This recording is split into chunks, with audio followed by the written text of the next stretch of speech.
Road बंद करतो नाही तर बहीण मग आता 10 मिनिटांमध्ये पुऱ्या धरणाच्या ग्रुपवर टाका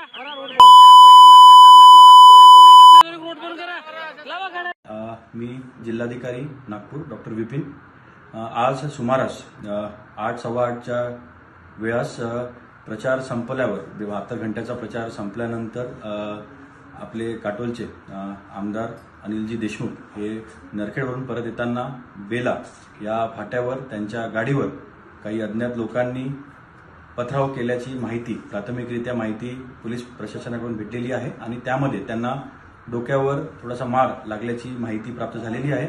त्यांना तात्काळ तिथून RH काटोलला आणून त्यांचे प्राथमिक उपचार करून त्यांना टर्शरी केअर सेंटरला नागपूरला शिफ्ट करण्यात आलेला आहे। त्यांची प्रकृती ठीक आहे, डॉक्टर त्यांच्यावर उपचार देत आहे आणि या विषयामध्ये गांभीर्यामध्ये जाऊन डिटेलमध्ये जाऊन पोलीस प्रशासन स्वतः SP साहेब IG साहेब सुद्धा येत आहे। आम्ही सगळे इथे काटोलला आहे, त्याच्यामध्ये गांभीर्यपूर्वक आणि सिरियसली इन्व्हेस्टिगेशन करण्यात येईल आणि या सगळ्यांचं तथ्य समोर आणण्यात येईल।